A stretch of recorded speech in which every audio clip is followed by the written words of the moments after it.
Varicose veins కి సరైన చికిత్స కోసం సంప్రదించండి ఎవిస్ హాస్పిటల్.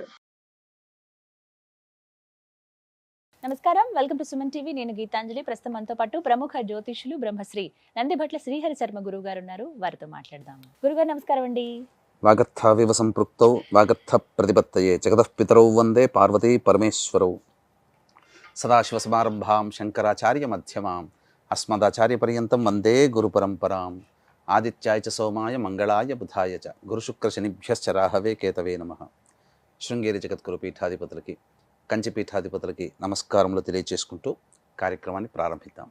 గురుగారు, కార్తీక మాసం దాదాపుగా సగం పూర్తయిపోయినట్లే. అయితే కార్తీక మాసం అనగానే సోమవారాలు చాలా విశేషంగా చెప్తారు. అలాగే ఏకాదశి, ద్వాదశి, పౌర్ణమి అనేది ఇంకా విశేషం. అసలు మాసం అంతా చేసినా చేయకపోయినా ఒక్క పౌర్ణమి రోజు ఉపవాసం ఉండి ఒత్తులు వెలిగించి ఆలయానికి వెళ్ళి అక్కడ కాసేపు గడిపి ఆ రోజు అంతా పూర్తయిన తర్వాత ఉపవాసాన్ని విరమించి ఇక చాలు, ఇంకా సంవత్సరం అంతా మనం పూజ చేసుకున్నటువంటి భాగ్యం అని అందరం భావిస్తామండి. అయితే మీరు ఒక మాట అన్నారు లాస్ట్ టైం వీడియోస్ చేసేటప్పుడు, పౌర్ణమి ఎంత విశేషమో అంతకు మించిన విశేషమైన రోజులు ఇంకా ఉన్నాయమ్మా కార్తీక మాసంలో అన్నారు. వాటి గురించి ప్రత్యేకంగా ఒక వీడియో చేద్దామని. అయితే ఇంకా ఆ రోజు ఇప్పుడు ఉందా అండి, లేకపోతే 15 రోజుల ముందే పూర్తయిందా? ఆ వివరాలు తెలియచేయండి.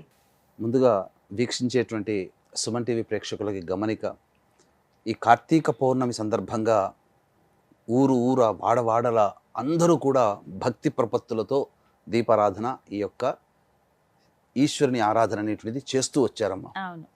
కానీ పంచాంగములు తిరిగేస్తూ ఉంటుంటే ఈ కార్తీక సోమవారాల మీద దృష్టి పెట్టినప్పుడు ఒక అద్భుతమైనటువంటి విషయం కనబడిందమ్మా. అంటే ఈ క్రోధినామ సంవత్సరం ఈ కార్తీక మాసానికి మాత్రమే పరిమితమైనటువంటి రోజుగా చెప్పవచ్చని నా పరిశీలనలో. ఎందుకనంటే శివ పరివారానికి సంబంధించినటువంటి అందరికీ సంబంధించి కలిసి వచ్చే రోజు ఒక రోజు. అంటే ఈశ్వరుడు, అమ్మవారు, వినాయకుడు, కుమారస్వామి, వీళ్ళందరికీ కూడా ఈ శివ పరివారమే కదమ్మా. ఈ నలుగురే శివ పరివారం. ఈ శివ పరివారానికి సంబంధించి అన్నిందరికీ కలిసి వచ్చిన దేవతారాధన కలిసి వచ్చిన ఏకైక రోజు ఇప్పుడు రాబోతుంది 18వ తారీఖు, 3వ కార్తీక సోమవారం. మూడవ కార్తీక సోమవారం. ఎందుకనంటే అమ్మవారికి అంటే గౌరీదేవి తిథిగా అనగా అధిపతిగా ఉన్నటువంటి తిథి ఏంటి? తదియ తిథి. తర్వాత సోమవారం, కార్తీక సోమవారం ఈశ్వరుడు. మళ్ళీ ఈశ్వరునికి ఇంకొక ప్రత్యేకత ఉంది. ఆ రోజున ఉన్నటువంటి నక్షత్రం ఏంటమ్మా? మృగశిర నక్షత్రం. మృగశిర నక్షత్రానికి అధిపతి ఎవరు? కుజుడు. కుజునికి అధిష్టాన దేవత మళ్ళీ సుబ్రహ్మణ్య స్వామి. అంటే ఇక్కడ సుబ్రహ్మణ్య స్వామి యొక్క సంబంధం కూడా వచ్చి చేరింది. ఇక 4వది వినాయకుడు. ఆ రోజున సంకష్టహర చతుర్థి 18వ తారీఖు రోజున. అంటే మధ్యాహ్నానికి వస్తుందండి. అంటే ప్రదోషకాల సమయంలో చతుర్థి ఉంటే కనుక ఆ రోజే చేసుకోవాలి. సంకష్టహర చతుర్థి సోమవారం 18వ తారీఖు అయింది. అంటే వినాయకుడు, ఈశ్వరుడు, అమ్మవారు, కుమారస్వామి, సుబ్రహ్మణ్య స్వామి నలుగురికి సంబంధించినటువంటి రోజుగా చెప్పబడి ఉంది. కాబట్టి ఈ రోజున ఎవరైతే వీక్షిస్తున్నటువంటి ప్రేక్షకులు 3వ కార్తీక అంటే తెలిసి తెలియక కూడా చాలా మంది భక్తి ప్రపత్తులతో ఈశ్వరుని ఆరాధన చేస్తారు. అది అందరూ చేస్తారు. కానీ ఇప్పుడు మనము చెప్పబోయేటువంటిది తెలుసుకొని ఇంకా కొంత సమయం మన దేవతారాధనకి గనక వెచ్చించుకుంటే మరింత పుణ్య ఫలితము. అసలు చెప్పాలనంటే ఈ కార్తీక మాసం అంతా కూడా చేసిన పుణ్య ఫలితం ఒక్క రోజుకే వస్తుందేమో అన్నంతగా ఆ కలయిక ఉందమ్మా. మరి ఏం చేయాలండి ఆ రోజున? సాధారణంగా వివాహం కావాల్సినటువంటి అమ్మాయిలు ఆ రోజున కాత్యాయని వ్రతం చేయండి. ఎందుకంటే మృగశిర నక్షత్రం ఉంది కదా, అమ్మవారు కాత్యాయని వ్రతం చేసేటప్పుడు అమ్మవారు అధిష్టాన దేవత కాత్యాయని. అంటే తదియ తిథి కూడా కలిసి వచ్చింది, సోమవారము అయ్యింది. కాబట్టి వివాహం కావాల్సినటువంటి అమ్మాయిలు కాత్యాయని వ్రతాన్ని అనగా పుస్తకం బయట షాపులో పుస్తకంలో దొరుకుతుంది. కాత్యాయని వ్రతాన్ని ఆచరించి ప్రదోషకాల సమయంలో ముత్తైదువుకి పిలిపించుకొని, ఒక్కరిని కానీ ముగ్గురు కానీ పిలిపించుకొని వారికి స్త్రీ అలంకరణ వస్తువులు అంటే అద్దము, దువ్వెన, కాటుక, గాజులు, రవిక బట్ట, పూలమాల, పసుపు, కుంకుమ ఇవన్నీ కూడా ఆ ముత్తైదుకి వాయనం ఇచ్చి ముత్తైదుకి భోజనం పెట్టి తాంబూల దక్షిణ ఇచ్చి చేస్తే ఆ వ్రతం యొక్క సంపూర్ణ ఫలితం దక్కుతుంది. ఇది వివాహం కావాల్సినటువంటి వాళ్ళకి.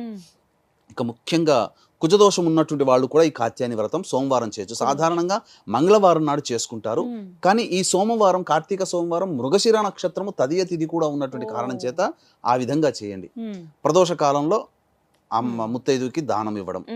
ఇక ఆ రోజున కార్తీక సోమవారం కదా, బ్రహ్మ ముహూర్తమున లేచి చక్కగా ఈశ్వరుని చిత్రపటం, అంటే చిత్రపటం ఎలా ఉండాలంటే శివ పరివారం ఉండాలి, స్వామి ఉండాలి, అమ్మవారు ఉండాలి, పక్కన ఒక వినాయకుడు, ఇంకొక పక్కన కుమారస్వామి, వీళ్ళందరూ వాహనములతో సహా చిత్రపటం ఉన్నప్పుడు ఆ చిత్రపటానికి గన్నేరు పూలతో కానీ మల్లె పూలతో కానీ ఇలా ఏదైనా కానీ పుష్పించే పూలమాల వేసి చక్కగా శివ సహస్రనామము, గౌరీ సహస్రనామ పారాయణం చేయాలి.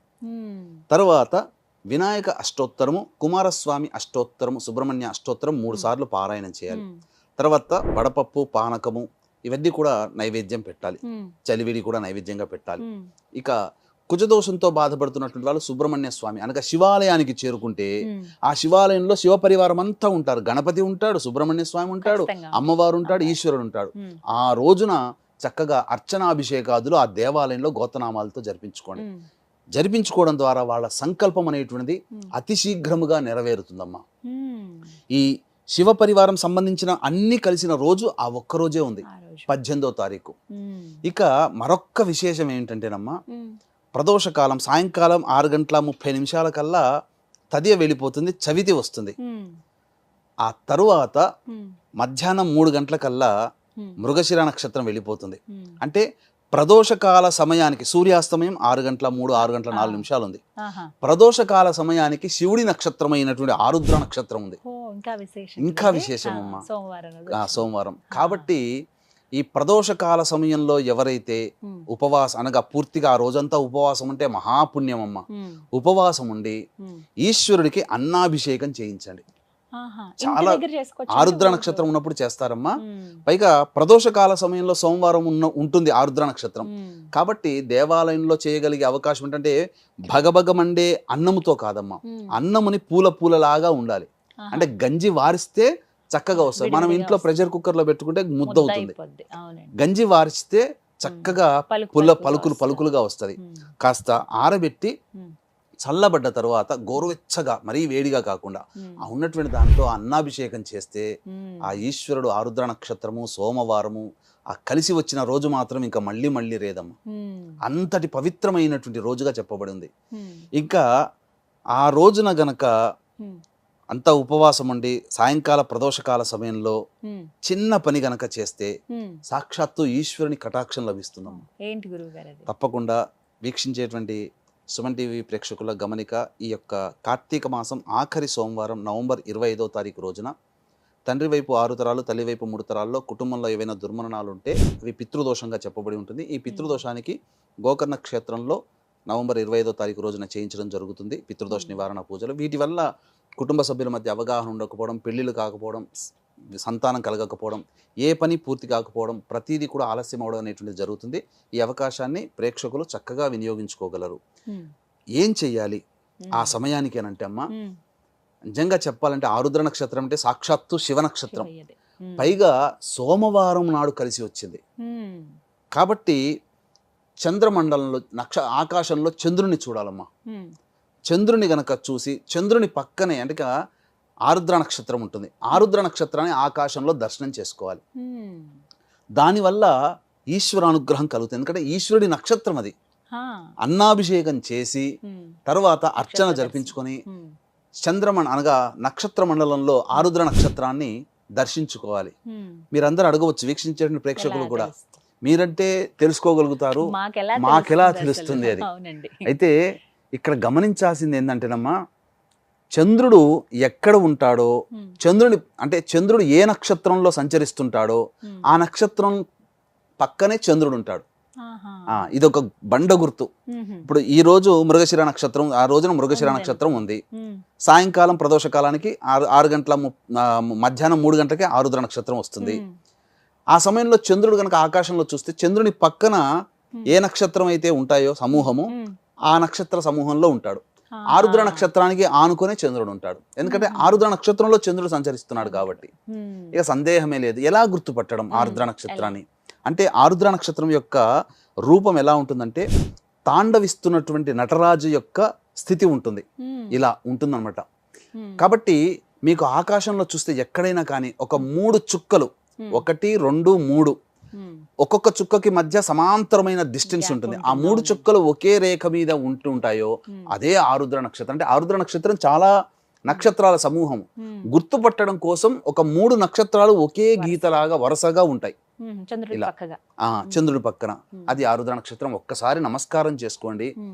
ఈ శివ దర్శన ప్రభావం వల్ల అన్నాభిషేకం చేసుకోవడం వల్ల, లేదా మామూలుగా నేను అభిషేకం చేసుకోవచ్చు. ప్రదోషకాల సమయంలో ఆరుద్ర నక్షత్రం ఉన్నప్పుడు వివాహం కావాల్సినటువంటి అబ్బాయిలు అమ్మాయిలు పటిక బెల్లం పొడిని నీటిలో వేసి ఆ నీటితో ఈశ్వరుడికి అభిషేకం. ఉద్యోగం కావాల్సినటువంటి ఎవరైనా కానీ, ఉద్యోగంలో అభివృద్ధి కావాలనుకునే వాళ్ళు, బదిలీ కావాలనుకునే వాళ్ళు ఎవరైనా చెరుకు రసంతో ఈశ్వరుడికి అభిషేకం. ఆరోగ్యం కావాల్సినటువంటి వాళ్ళు నెయ్యితో అభిషేకం చేసుకోవాలి. ఇలా పలు రకాలైనటువంటి ద్రవ్యములతో చేస్తే చాలా విశేషమైనటువంటి పుణ్య ఫలితం. ఆ ప్రదోషకాల సమయంలో చేసి అర్చన చేసి ఈశ్వరుని దర్శించుకోండి. చాలా పుణ్యమైందమ్మా. మళ్ళొకసారి చెప్తున్నానండి, కార్తీక 3వ సోమవారం అయింది, తదియ తిథి అయింది, మృగశిర నక్షత్రం ఉంది, సంకష్టహర చతుర్థి, కుజునికి సంబంధించిన నక్షత్రం, సుబ్రహ్మణ్య స్వామి నక్షత్రం, పైగా ఆరుద్ర నక్షత్రం. ఈ 5 రకాలైనటువంటి యోగాలు కలిసినటువంటి శుభ సమయం అది. పైగా సాధ్య యోగం కూడా ఉందమ్మా, వణిజాకరణం ఉంది. ఇవన్నీ కూడా సంపూర్ణంగా యోగాన్ని ఇచ్చేటువంటిదమ్మా. కాబట్టి వీక్షించేటువంటి ప్రేక్షకులు ఏమాత్రం కూడా అలసత్వం చేయకుండా మీ భక్తి ప్రపత్తులతో ఆ యొక్క సంబంధించినటువంటి దేవతారాధన చక్కగా చేసుకోండి.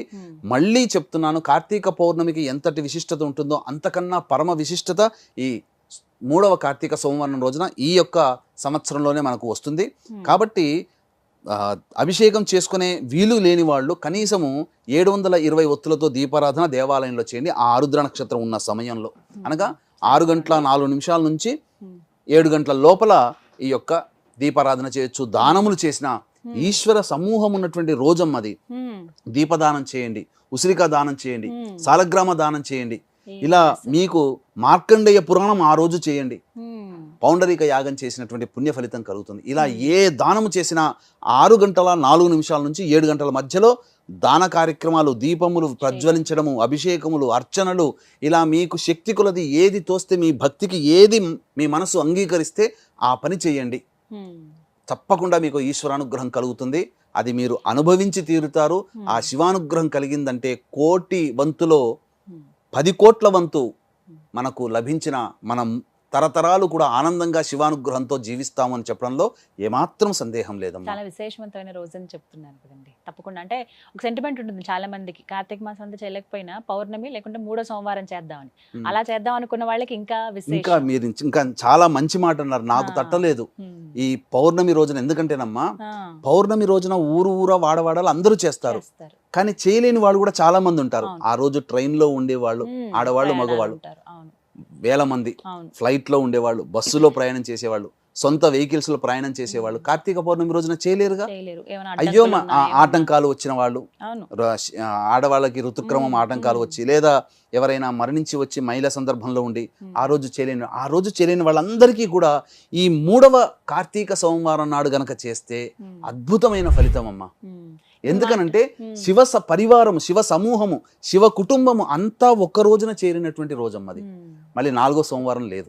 ఇప్పుడు మాటలు అన్నారు మహిళని, కొంతమందికి సంవత్సరం మహిళ ఉంటుంది కదండి, అలాంటి వాళ్ళు చేసుకోవచ్చు. పితృదేవతల్ని ఉద్దేశించి దీపారాధన చేయొచ్చు, పితృదేవతల్ని ఉద్దేశించి దానాది కార్యక్రమాలు చేయొచ్చు, తప్పులేదు.